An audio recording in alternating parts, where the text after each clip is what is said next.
So let's just review. Of course, as always, I don't want to be talking to myself. If you don't understand something, you stop me. You slow down. So what is a sine measure? So nu is a sine measure on the measurable space X in the sigma algebra if it's a map from M to the extended reals. Go ahead. The sum of countable measurable sets is the sum of the sine measures. Like the measure of like the union countable disjoint. Yep. Yeah. So it's just a measure, just like, but it's allowed to take negative values. Only one of these. At most. Only one at most. Yeah. In fact, Cauchy just always assumes that it's not the negative one. Negative. So do we in all our proofs, but that doesn't really matter. Let's not be positive biased. And we did prove the Hahn decomposition that any sine measure induces a decomposition of X into essentially unique decomposition into a positive set and a negative set. So for all measurable subsets of P, nu of E is non-negative. Same with N. I mean, same, but with the opposite inequality with N. And if this is another decomposition, then the symmetric difference is null. Is it right that the symmetric difference with P's or with N's is the same set? Yep. Yep. And of course, I mean not just this, but so I should say nu restricted to this is 0. So any subset of that, not just the set itself, but the whole subset. Okay, so that's as far as we got, if I recall. Great. Okay, so the Hahn decomposition is not unique, it's essentially unique, but let's make a decomposition that is canonical. A canonical decomposition, not of X, but of nu. So towards that, let me give a couple of definitions. So definition, well, okay, we can say nu is supported on A, which is a subset of X, if for every measurable set, nu of that set is the same as nu of that set intersect A.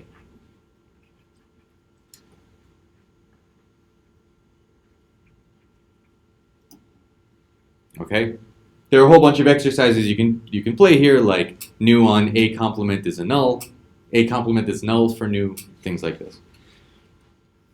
And let's make another definition, which is that nu1 is singular with respect to nu2. So they're mutually singular, or one is singular with respect to the other. They're mutually singular if, so there's again a variety of definitions. Let me give you this one. If there exist two sets, A1 and A2, with no intersection, they're disjoint, with nu1 supported on A1 and nu2 supported on A2. Let's make this an exercise or something. Equivalently,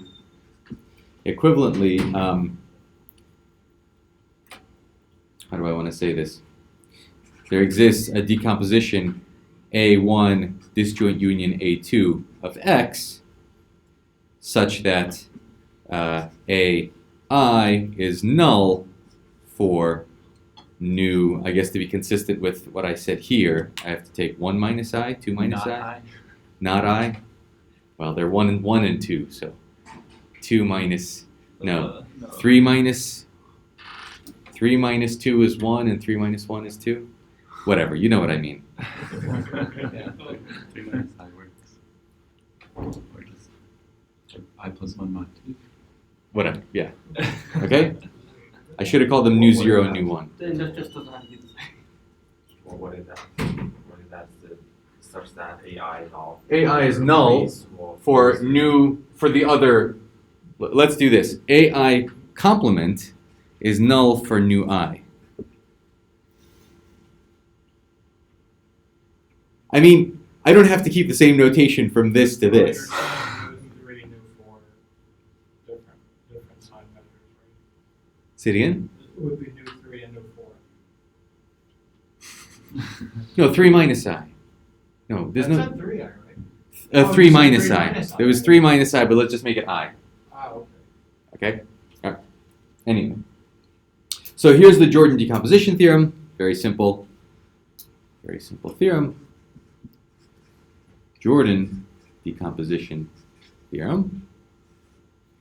So given nu, given a signed measure, there exists a unique positive measure. Actually, well, let's call them nu plus and nu minus, and they are mutually singular, such that nu is nu plus minus nu minus, and that's it. And this the singular relation's like a symmetric. That's right. Right. So It is symmetric, but oftentimes you'll have some measure, and you'll say nu is nu is singular with respect to mu. But yes, it's completely symmetric. Unlike absolute continuity, which we're getting to in a second. yeah. Okay, so the proof of this is very simple. Let x equals p disjoint union n be a Hahn decomposition. Define nu plus of any measurable set to be nu of E intersect P, and nu minus of any set to be the negative of nu of E intersect N. Which is kind of the most obvious thing you could think to do. By definition, they're singular. I mean, it checks all other sign measures just They're- fine. They're positive. They're positive because both of these are positive measures. And nu is nu plus minus nu minus. Okay, so the only thing we have to check is uniqueness. So if nu has another expression as mu plus minus mu minus. Question. Isn't nu of E intersect N already negative? Oh, are you saying that nu minus is positive? Yes. Right, okay. Both, yes. Yes, The point is this is, yes. It's like the functions. it's like the functions. Negative of the positive part. Negative of the negative part. We'll give it a positive. Yeah. Is another decomposition, is another Jordan decomposition, is another with mu plus disjoint or singular with respect to mu minus. Well, what does it mean to be singular? It means there exists P prime disjoint union N prime, breaking up X, such that mu prime is equal to nu of, how do I want to say this?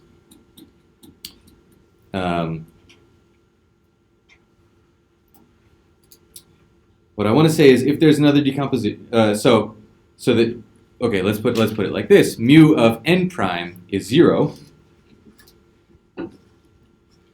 and mu minus of p prime. Okay?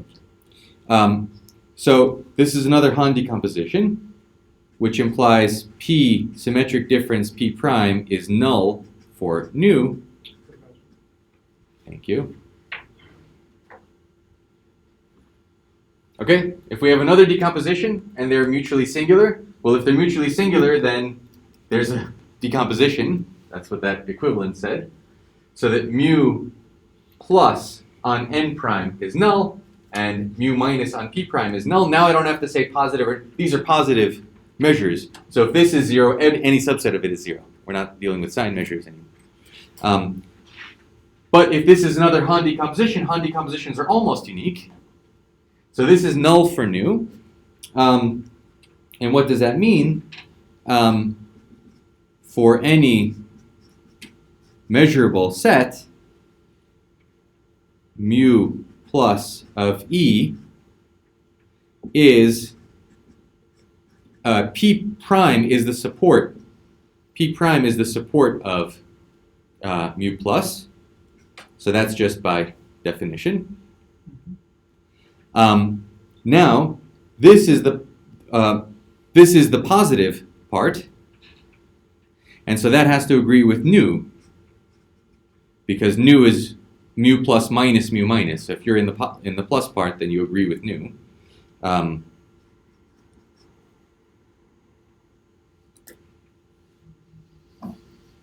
You see that? Just by what the Hahn decomposition theorem is. But the symmetric difference of P and P prime is null, so this is the same as nu of E intersect P. By a couple of steps using the finite additivity of nu. And this by definition was nu plus. So mu and nu agree, and mu plus and nu minus agree, and mu minus and mu plus agree. Same for mu minus being equal to nu minus.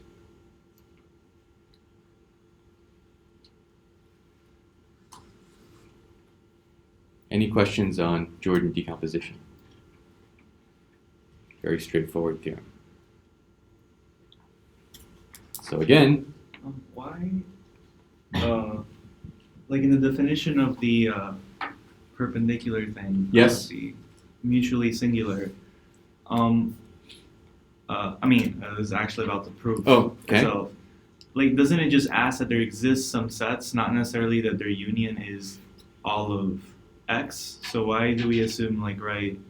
so I'm using the equivalent. Equivalently, there exists a decomposition of X. Okay, yeah, the equivalent. Okay, yeah. Whatever's not in one of them is null, you throw it into one of them. Yep. Yeah, makes sense. However you want to extend it arbitrarily. Okay. Good. So now we can define the total variation. So that was the Jordan decomposition. I don't think I need to keep it here. It's clear what it says. So definition. The total variation of a sine measure, by definition, is just nu plus plus nu minus. It's like the absolute value of a function. It's very simple. These are called the positive variation and the negative variation. Positive variation and the negative variation. And let me give you a couple of exercises. So easy exercises.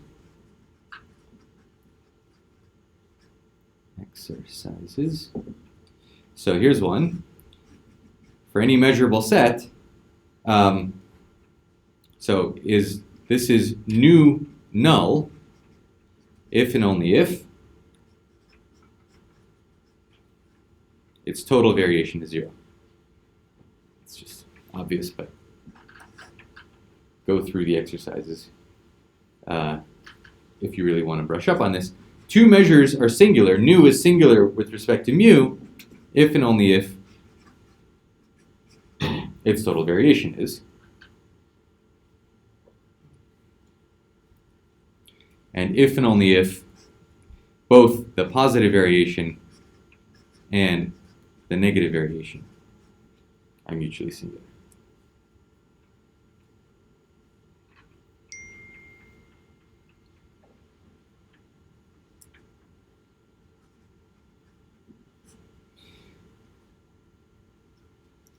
Okay? If nu never takes the value plus or minus infinity, then the total variation is finite. And then both of these are finite measures. Okay? Doesn't the book define this to be like the supremum of like coverings? Yes, it does it a much more complicated way. I prefer it this way. Oh, okay. Yeah. There's some things I really like that Sine and Cauchy do, and there are other things that I... And they're like equivalent? Yes. Okay. Yes. It is an exercise that I think I assigned to prove something about the equivalence between this definition and the other definition about the supremum. But that's why it's called the total. The total variation is kind of the historical way that it arose. But then from Jordan's decomposition, there's a much easier way to see what this thing is. I find it more natural. Okay, so this is remark 1. And you can break this into two cases. If nu never hits a positive infinity, then nu plus is always finite. And if nu never hits negative infinity, then nu minus is finite. So at most, one of these can be infinite. Moreover, if you want to measure nu on any set, all you do is you integrate the indicator function of the positive minus the indicator function of the negative set over E. This, of course, depends on which choice you make, but the integral is independent of the choice. What do you integrate it with respect to? We only know right now how to integrate with respect to positive measures. The total variation is the positive measure that you integrate with respect to. Okay. And let's define. So let's talk about integrating with respect to nu. So by L1 of nu, what I mean is L1 of nu plus intersect L1 of nu minus.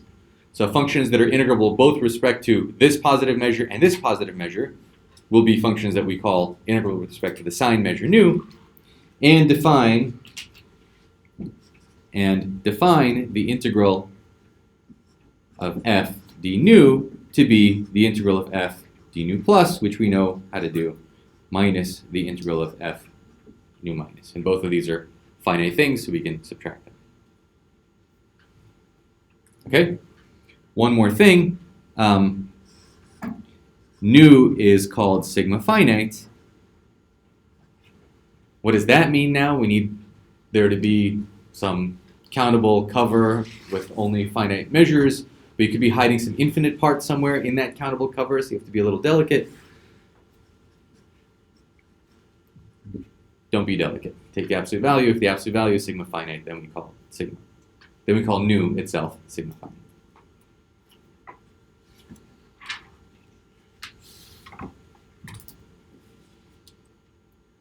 Okay. All right. So let's get to the key definition. Absolute continuity. So if nu is a signed measure and mu is a positive measure, we say nu is absolutely continuous with respect to mu. Again, these are awful words that get just abused left, right, and center. Continuous with respect to mu if anytime a set has mu measure 0, it has nu measure 0. So you can think of, I don't know what really happens on anything other than measure 0 sets, but on measure 0 sets, if this one's 0, it dominates that one. Okay, that's what absolute continuity means. We did talk about extended mu integrability. Let me just remind you very quickly. Recall, f is in L1 plus minus of mu. This is extended measure, extended integrable. Extended integrable. If at least one of, if f is in if f plus or minus is in L1 of mu.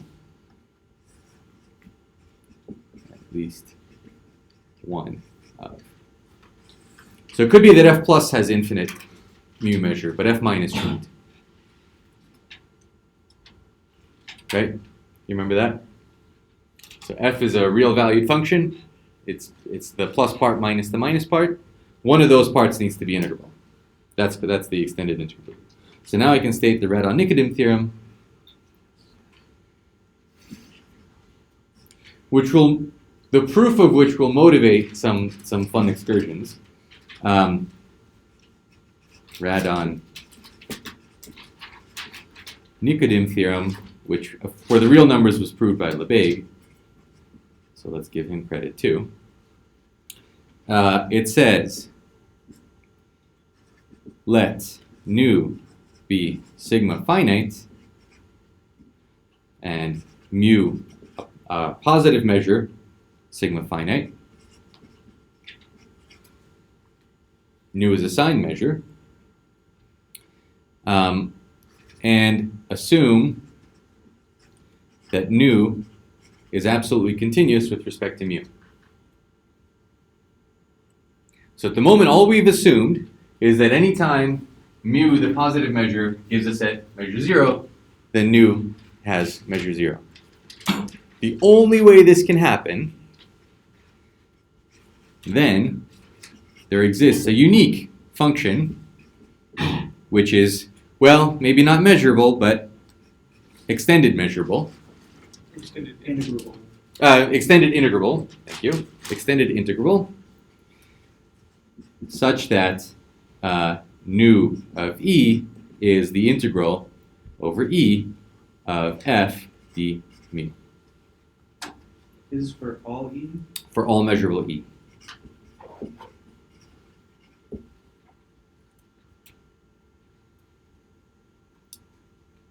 Okay? And unique, of course, unique up to sets of measure 0. So let's think about this. Certainly, if you define, one way of defining Sine measure is just to integrate an integrable function, or at least a one-way integrable function, d mu, and that will give you a Sine measure. It satisfies all the axioms of a measure because the integral does. If the e's are disjoint, then they're the sum of disjoint integrals. But you have to be absolutely continuous with respect to some positive measure to get this. So what I'm saying is, in one direction, so this is really an if and only if. Yeah, I didn't even bother stating the if. Yeah. So if nu is of this form, yeah. then of course it's absolutely continuous with respect to mu, because anytime you stick in a mu set of measure 0, this integral is going to come out to 0. But I mean, if you're not absolutely continuous with respect to a positive measure, could you Yeah, be then out of it's- this form? Yeah, then it's all hell can break loose. Yeah, there's definitely no reason for this to be the case in general. Why can't you take mu equal the total variation of mu? So you can. Well, that's what that comment above was. Maybe I should have spelled it out. Here's the function in that case, in the case of total variation. This is more about if you have any measure. Well, let me give you a part B. This is really part A. Okay? Part A is if you're absolutely continuous with respect to mu, then there's this beautiful decomposition. Part B,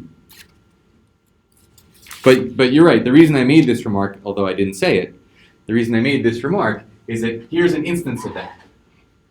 So could we also go to the left on 2 and say nu of E equals the integral of chi E d nu in the way we've defined integrating with d nu 2 lines below?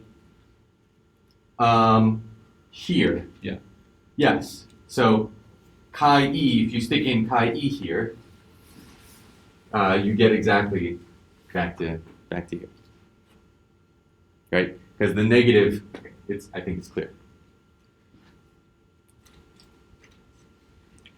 So the point is, this is an instance of the theorem, but of course a very trivial instance because we made nu out of the absolute value of the total variation of nu. Still Monday morning in the night. But of course, this is a much more general statement. Let's make the most general statement, which is, in general, meaning I'm dropping, not assuming nu is absolutely continuous to mu, there exists a unique decomposition of nu as the absolutely continuous part plus the singular part, such that the singular part is singular with respect to mu, and the absolutely continuous part is absolutely continuous with respect to mu, in which case part A kicks in. What does singular mean again for Sine Measure?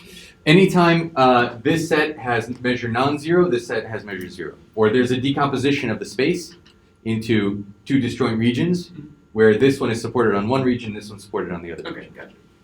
So yeah. this is a completely general statement. I'm not assuming that nu, I haven't found a measure that nu is absolutely continuous with respect to. I just have any sine measure, any positive measure, sigma finite. Then I can decompose the sine measure into an absolutely continuous part and a singular part. The singular part is singular with respect to mu. The rest is absolutely continuous with respect to mu. And then part A kicks in, and that absolutely continuous part is expressible as an integral over f. So another way of what people will write, an equivalent way of writing this, is that d nu is equal to f d mu. Because if you want to integrate something d nu, you need to know what its measure is. And how you get that integral is to integrate this. Okay, so this is just shorthand for this concept. Hopefully that's okay. And f is called f, which we can really now be very flagrantly violating all kinds of mathematics, but this is what people write. This is called the Radon-Nikodym derivative.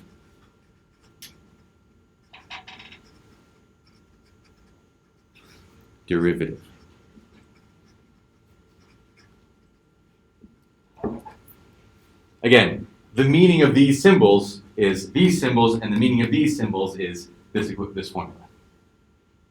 Does this satisfy any derivative-like properties? The Leibniz rule. Yes, So what? the Leibniz rule. Chain rule. So I mean, it seems like this comes up when you're trying to understand one measure in terms of another Yep. measure, right? Yep. Anytime you have two measures, I mean, this applies just as well to positive measures. Right. Anytime you have two measures, there's a bit where they don't interact at all, Yeah. and the rest, one is absolutely continuous with respect to the other. It's incredibly That's true powerful. in general. That's what the theorem says. That's- Now, there's a variety of proofs of this. I looked around. I like the proof in Cauchy, which is von Neumann's proof, and it uses some Hilbert Space theory. So it's a very good excuse to do a little bit of Hilbert Space theory, which then makes this proof very slick. I was going to say, it seems like it's about a statement about vector spaces and orthogonal things. Well, and I don't know. You have a very good nose if that's where if this screams vector spaces. It does. just because the terminology, it looks like it's perpendicular and it looks like it's. There's like a So, It does, well, it has this perpendicular symbol, but of course the meaning of this symbol is completely different than. But actually we're going to see this symbol in 1 second when we talk about orthogonal complements in Hilbert spaces. Where? I mean, yeah, people chose these symbols. I don't think these symbols appeared, I don't think people understood this when they first realized this decomposition Yeah. in those terms, and maybe later these symbols appeared Wait, what actually. does the continuity have to do with the much less than symbol? So, this symbol, I will just say, is a number theory symbol. It's Vinogradov notation, Landau, big O and less than, which has been greatly abused by all kinds of people I'm a great admirer of Knut's, don't get me wrong, but he just single-handedly decided that instead of that meaning big O, it should mean little o in computer science. And analysts use it for, so it's supposed to mean that one thing is bounded by a constant times the other. That's what it means in analytic number theory, which makes complete sense. If one thing is bounded by a constant times the other, I have no control over anything except that this is 0. Anything that's bounded by a constant times 0 is itself 0. Oh, so this is right. So this is okay from that point of view, from the point of view of the standard notation. But then you see topologists saying, I want something that's not too small, so let's make x not too small.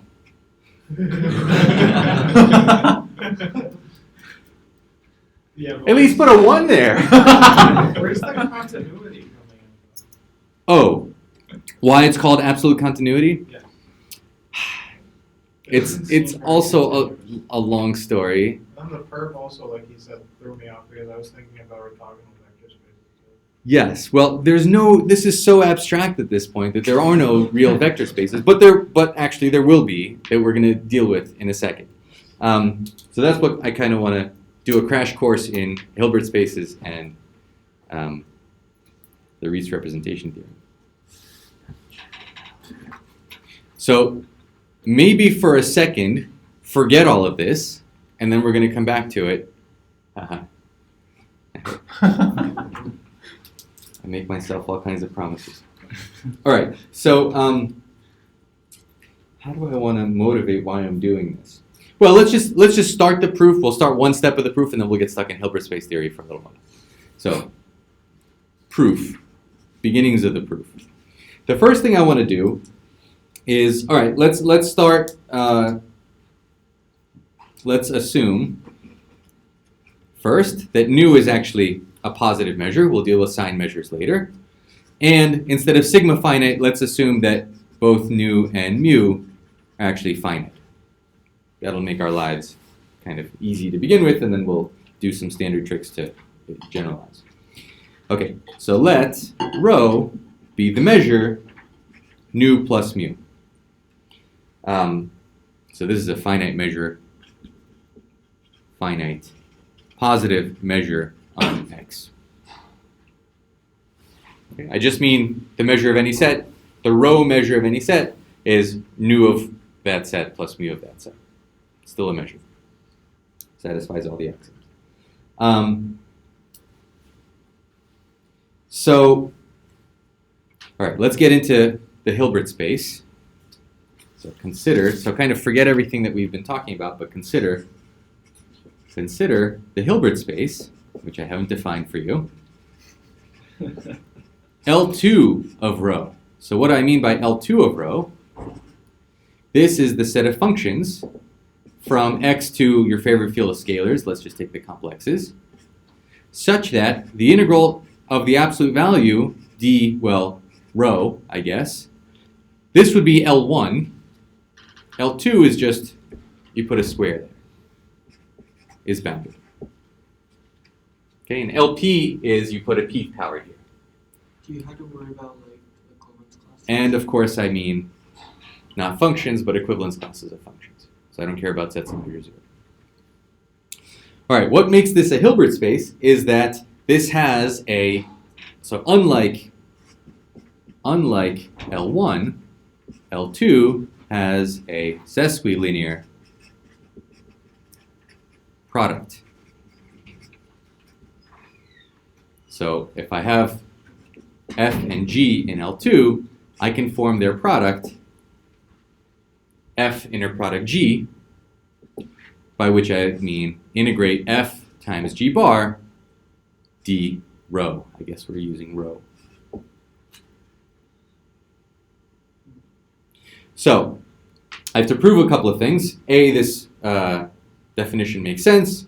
It is sesquilinear. So let me state this as a proposition. Are L1 and L2 comparable, or are they like Exercise. So you'll see that there are there are conditions under which one is comparable to the other, and conversely, and in general, no. Okay. What is sesquilinear mean? I'm going to get to that. So let me explain what that means. So proposition. 1.5 linear. That's right. Sesqui is 1.5. Yeah. So it's not bilinear, because we're over the complexes. If we over the reals, it would be bilinear. Sesqui is 1.5. It's an old Latin word. Lots of languages have this word, but English doesn't.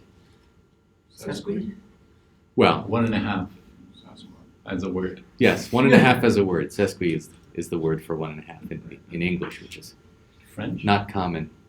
I guess Latin, French. Russian has it. Poltara. Okay, so here's the proposition. First of all, so let's put a couple of things up. L2 is indeed a vector space. This was obvious for L1. You have two things that integrate. Their sum is going to be integrable. Not immediately obvious for L2 already. You add two things whose squares integrate. Why does the sum of their squares integrate? I mean, it takes a second. But once we know that it is a vector space, question? So I guess this is kind of obvious, but deserves to be stated. So I'll write the norm of f, the L2, because now I have to specify which norm I mean. The L2 norm squared is this integral. In other words, if I want to take this integral and take its square root, that's the L2 norm. In fact, maybe let me write that explicitly. That's a better thing to write. So this thing to the 1/2 is the L2 norm. And in general, if you raise f to the pth power, integrate, and then take all of that to the 1/pth power, that will be the Banach space LP. Question? F plus g squared is equal to f squared plus 2fg plus g squared. Yes, that's the And proof. That's the Yes. I forgot, is rho a sine measure or a positive? Rho is a positive measure. Okay. Rho is a positive measure. We're doing everything we're sort of, forget all of the proof forget the Radon-Nikodym. We're dealing with L2 of rho, where rho is a positive measure. So if v and mu are both bigger than 0, they should be agreed? They should be the same? They're not. No, they can be completely different. Yeah, this is, we're postponing the proof of Radon-Nikodym to talk about Hilbert spaces, and then you'll see, I want to do it this way because then you'll see all of the, why are we doing all this Hilbert space stuff? It's actually cool in and of itself and extremely useful, but then we'll see how powerful it is because in a couple of lines it'll prove Radon-Nikodym for us. As opposed to the proof in Fallen, which goes through some much less, a lot of gymnastics, which is the standard proof. Von Neumann's proof is much nicer. So this, I should say, is von Neumann, who, of course, championed Hilbert spaces and their uses in all kinds of things, ergodic theory and so on. Okay, so this L2 norm is non-negative, and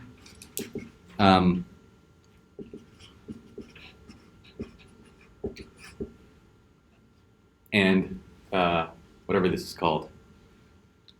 It's a norm. Well, we need one more thing for it to be a norm, which is, I guess, coming right now. Triangle inequality. If f and g are in L2, then we have the triangle inequality. Again, for L1, this was trivial. You just did this pointwise by the actual triangle inequality. But now you're squaring and integrating and so on. So, so that needs to be proved. And finally, this is what many people make a living off of. Why does this inner product even defined? All I know is that f is integrable and g is integrable. When I integrate f times g, why is f times g in L1? If f is in L2 and g is in L2, so this is the Cauchy-Schwarz inequality. Well, the Riemann integrable functions form an algebra, right? But the condition on But these the are- condition on this is that its square integrates to something finite. Oh, okay. And this absolute value squared integrates to something finite. But I don't know that either one of these, I mean, this doesn't have to have a finite limb soup. So you put Yeah, the Ellen. one there because it could take complex values? Yeah, I'm thinking about complex value Oh, functions, okay, which is why it's sesquilinear, yes. as we'll see in a second. So the Cauchy-Schwarz inequality says that this inner product exists. Let's say f and g in L2 implies f times g is in L1, which means this integral makes sense, and that's a consequence of the Cauchy-Schwarz inequality, which is that the integral of f times g, d rho, is bounded by the L2 norm of f times the L2 norm of g. Like Minkowski inequality or something like that if you go to LP in general? There's something called Holder. Yeah, Holder's Holder theorem. inequality. And sesquilinearity. So sesquilinearity says a couple of things. F1 plus F2G. So once we know that this inner product makes sense, right? If these are both finite, then this is finite. So we can talk about the inner product. So we can, these things are absolutely integrable, absolutely convergent. So if I take the sum of two L2 functions with G, that's the same as the sum of the inner products by the linearity of the integral. If I take a constant multiple of f, that constant multiple pulls out. So that's linearity on the left variable. On the right variable, I have additivity. But if I stick a constant multiple, I don't get C, I get C bar. So that's the 1.5. 4 isn't exactly the usual Cauchy-Schwarz inequality. Like, what's the inner product? This is the usual Cauchy-Schwarz inequality. What's the inner product on the left? It's like the absolute value of f and g inner product? What's the inner product on the left? Yeah. I'm just saying that this is the inner product. Yeah. I want to know that this converges absolutely. But isn't the normal Cauchy-Schwarz like absolute value of inner product is less than or equal to? Yes, absolute value of inner product. Well, then that's the absolute values on the inside. Yes. This is like stronger, I guess. This is stronger. This is stronger. Yes. Okay. So,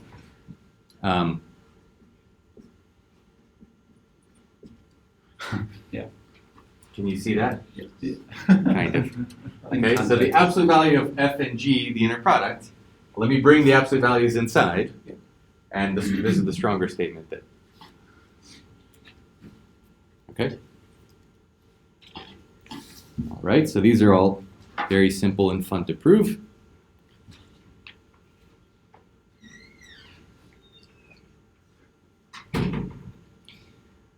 Hence exercises or like. I guess I could make them exercises. There's some useful tricks here. I'll make a lot of them exercises, but some of them more kind of, just in case you don't do them, you really should know how to prove these things. Okay.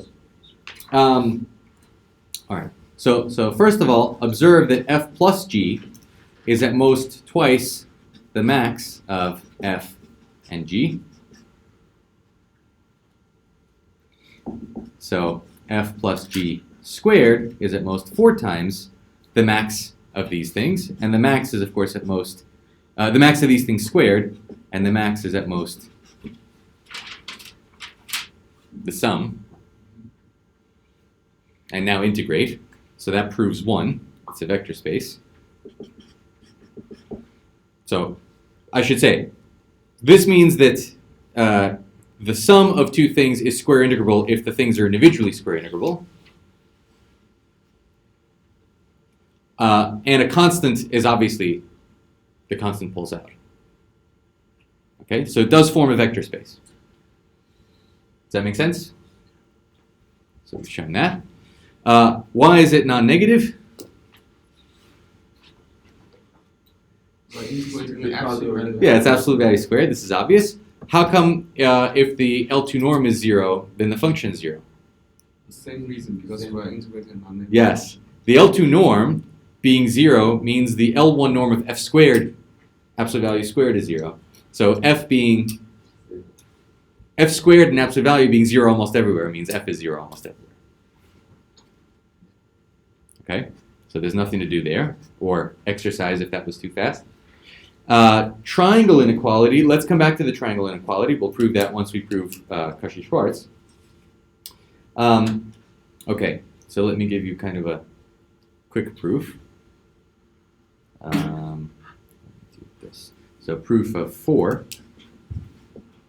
So if either the L2 norm of f equals 0 or the G L2 norm is 0, then there's nothing to prove. By part 2, and we're done. So we can assume, we can assume that they're not 0. Assume first that the L2 norms are 1.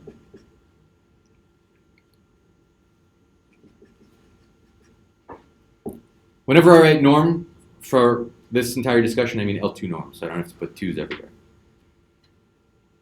Okay, so if the L2 norms are 1, then here's what I want to say. I mean, this is basically, it's what Justin was saying before. A plus B, if A and B are positive, are real numbers, then A plus B squared, well, I don't have to do it out for you. It's non-negative because it's a square. But that means that 2AB, I guess I mean A minus B.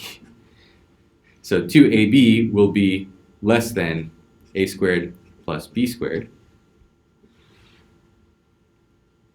And that's the proof of the Cauchy-Schwarz inequality, because the integral of f times g is at most the integral of 1/2 of f squared plus g squared.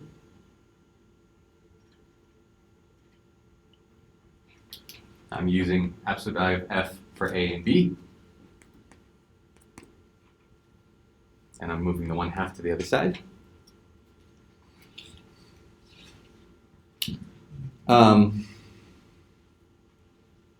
Right, and both of these norms are by assumption 1, and their sum is 2, and there's a 1/2 here, so this is 1. Can you use the left-hand side of the integral absolute value? Say it again. Oops. So A is the integral of absolute value of squared, and B is the integral. No, a is just the absolute value of f. Okay, A is the absolute value of f, b is the absolute value of g. I see. So you do this pointwise, and then I integrate. Does this tell us when the two things are equal? I'll get there in a second. And what am I trying to say? So if they're not, if they don't have absolute value 1, in general, set f tilde to be f divided by the absolute value of f, and g tilde to be g divided by the absolute value of g, then the inner product f tilde g tilde is less than 1. But of course I've divided by these two constants, which implies the f times g is less than f g. Cauchy-Schwarz.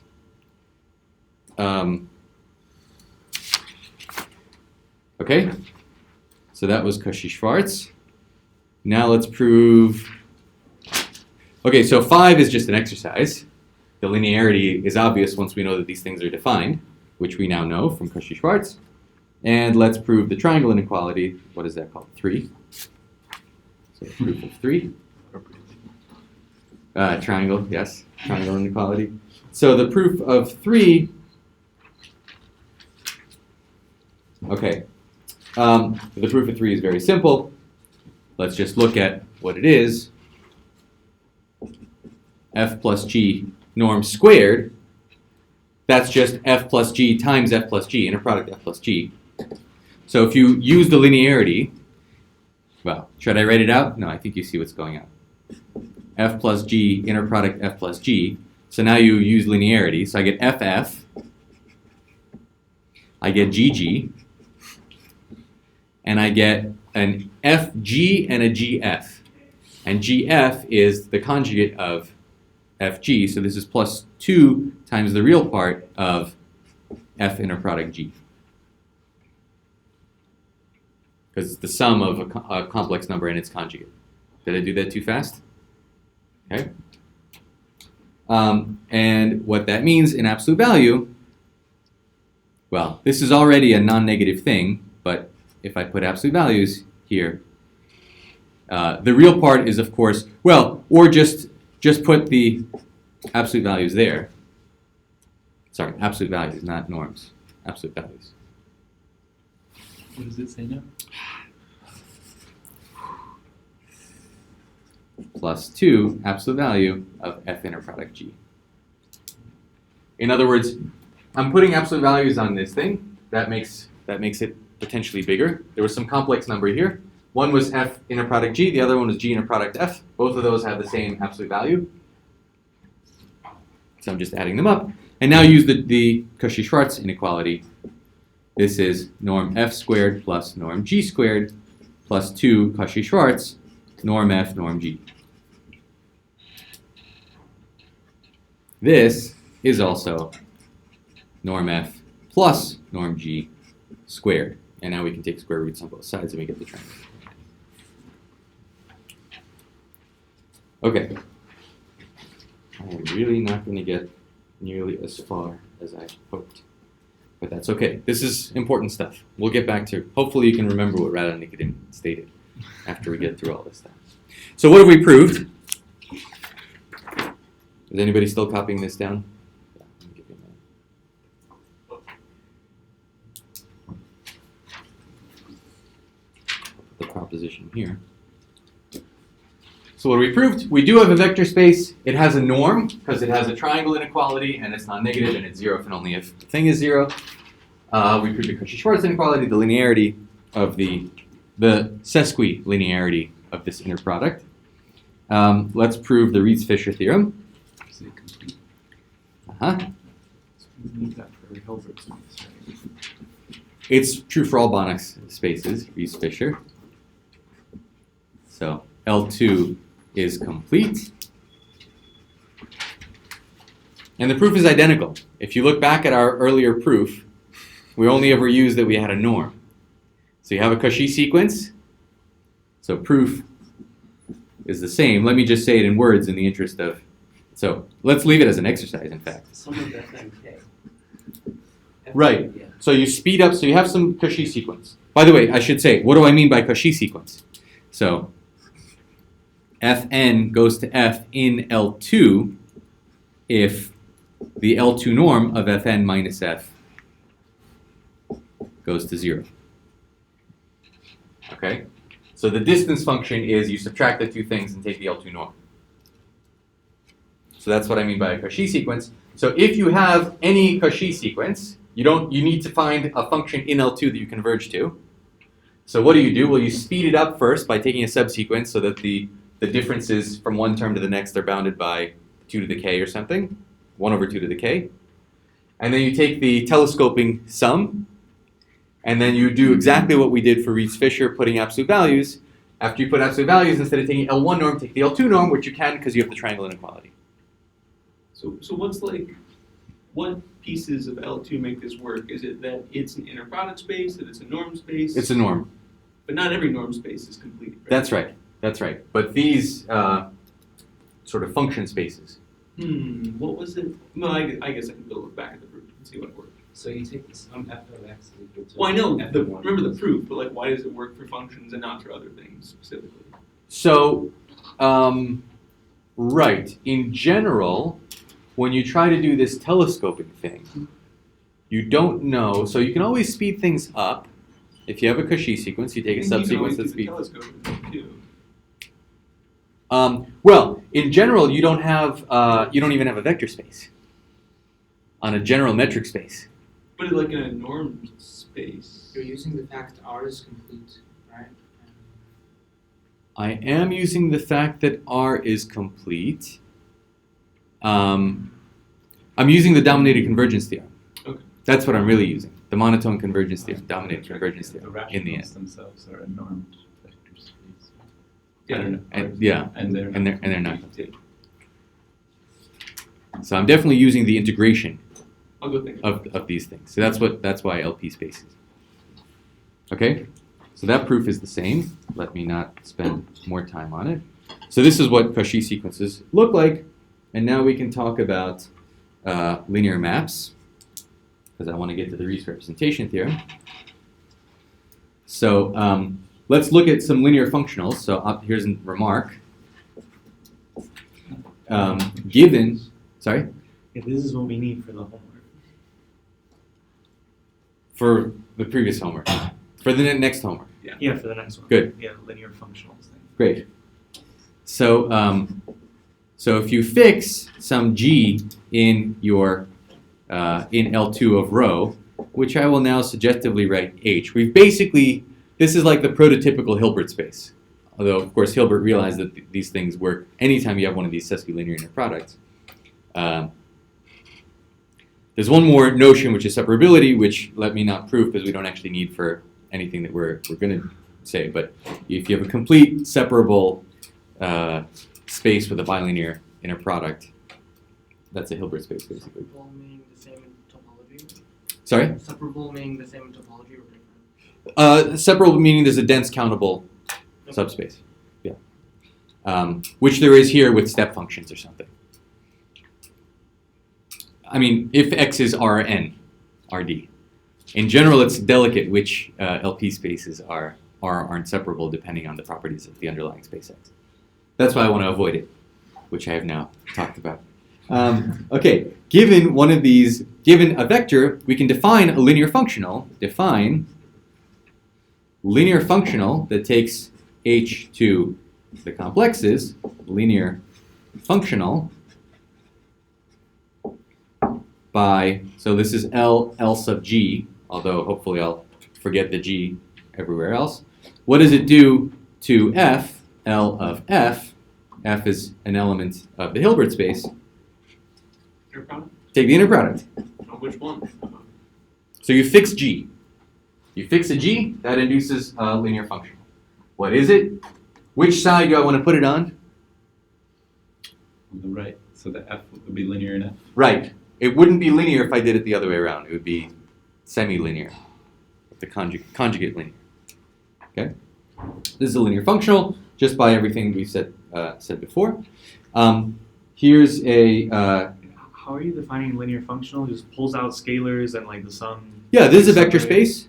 So I have a linear function from... It's functional because H itself is a function space. But it's just a linear function, a linear map. Yeah. A linear homomorphism from a vector space to another vector space, which in this case is the complexes, but you can do this much more generally. This one is continuous, so fact, remark, L is continuous. What does that mean on the level of linear functionals? I.e., Justin? So you can define the open ball in like a function space? You can, well... Oh, so for every epsilon, like, is that what we're going to I do? think just metric space. It's a solution. Okay. We can just say if you have a sequence, if Fn converges to F, then L of Fn converges to L of F. So I have some roommates in functional analysis, and they warned me about saying continuity is the same as, like, sequence continuity, and open or closed is the same as sequentially closed. Like, so the definition, if you have a linear functional between two Hilbert spaces, the definition of continuity is that a convergent sequence in one is a convergent sequence in the other. and convergence in L2.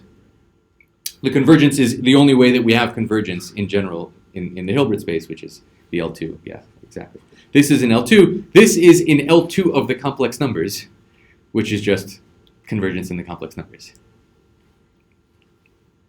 Right? I'm using the complex numbers here as a Hilbert space with the inner product ZW bar. Wait, so is this the same definition you would get if you did it with the induced metric? The induced metric of C, So yes. it will be the same. Okay. Yes. Okay, just making Yeah. sure. Okay. Well, I guess I have to prove this. I should have called it a lemma. Well, it's a lemma and a definition at the same time. Why does, so what can we say about the complex number LFN minus LF? Cauchy-Schwarz. We could use Cauchy-Schwarz, for example. First, I want to use linearity. Yeah. This is just Fn inner product G minus F inner product G. Let's use linearity, and then let's use Cauchy-Schwarz.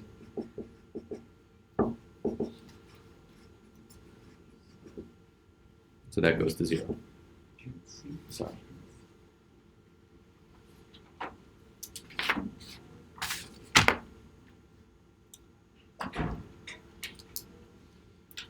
Okay, so these two complex numbers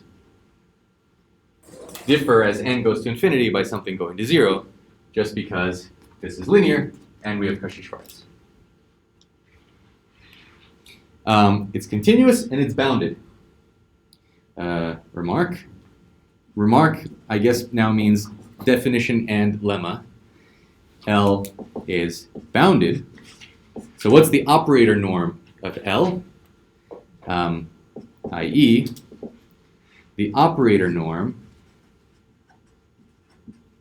which unfortunately is written in the same way.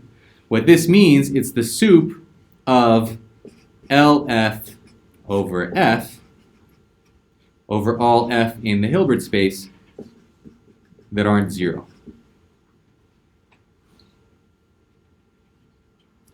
Do we get that this LG norm is equal to G norm? I guess I can call this a lemma now. So what does it mean to be bounded? It's that this operator norm doesn't blow up. And in fact, all right, let's call that a lemma. The operator norm of L is just the L2 norm of the G that it came from. There's the G that it came from. Proof? Well, let's look at the L2 norm of L of F. That's just the L2 norm by definition of F inner product G by Cauchy-Schwarz. This is just absolute value. This is a complex number. The absolute value of this complex number by Cauchy-Schwarz is F times G. So if I divide by F, the sup is certainly bounded by G.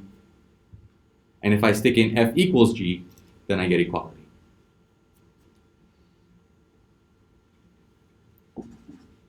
Okay, so the operator norm is at most G, and the norm of L of G is equal to the norm of G squared.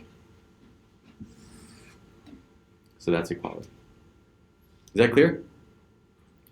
Can you explain Yes. equality one more time? Yes.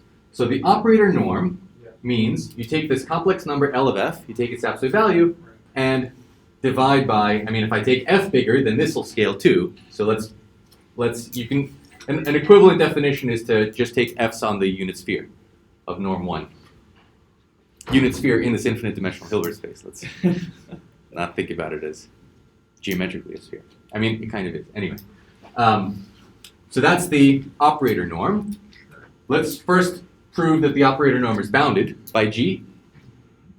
So take this complex number. By definition, L is just the inner product of G. By Cauchy-Schwarz, we get the inner product of F times, the product of the norm of F times the norm of G. So divide the norm of F to the other side. Oh, That's always true. It's always bounded by G. yeah. And so the sup is also bounded by G. All right.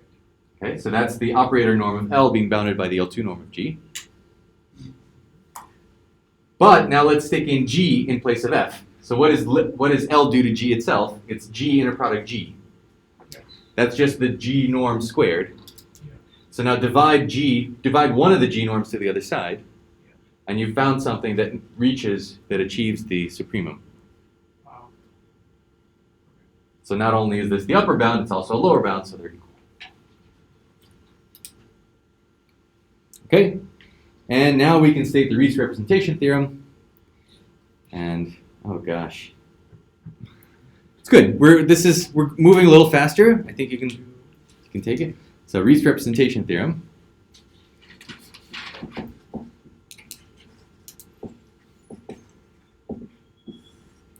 hopefully you'll see the relevance of this to the Radon-Nikodym theorem. Maybe you can kind of get the feel for what's going on.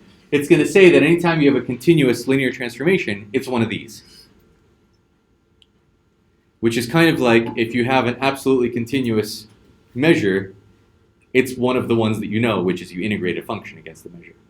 So they're kind of a similar flavor, although they're very different objects. Okay, so if L is a continuous linear functional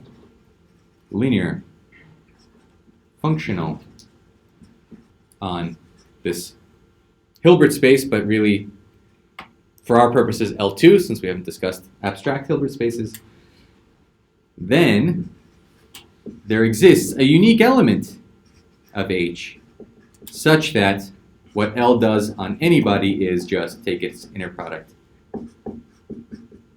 with G.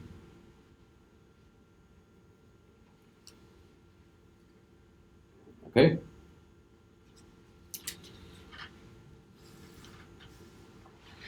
In which case the operator norm of L is the L2 norm of G, as we just proved. Which implies the operator norm is equal to the operator norm of So G. every continuous linear functional is also bounded. Yes. Well, Every continuous linear functional because G could have infinite norm, right? on L2. No, no, no. Let me think about this for a second.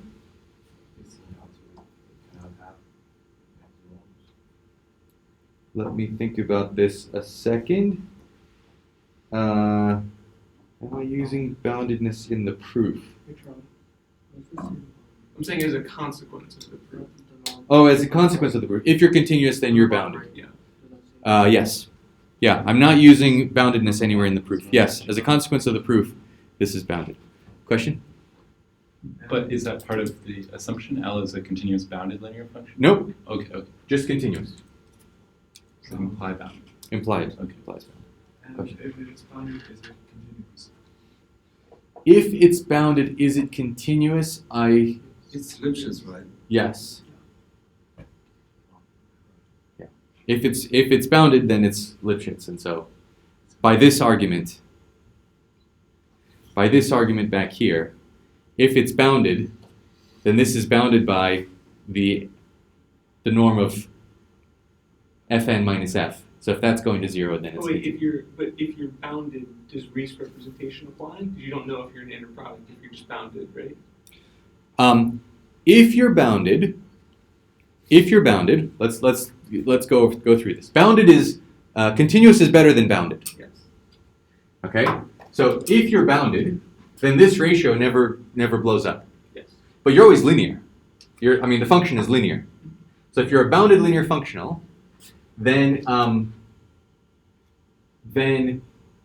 let's look at L of Fn minus F. Yes.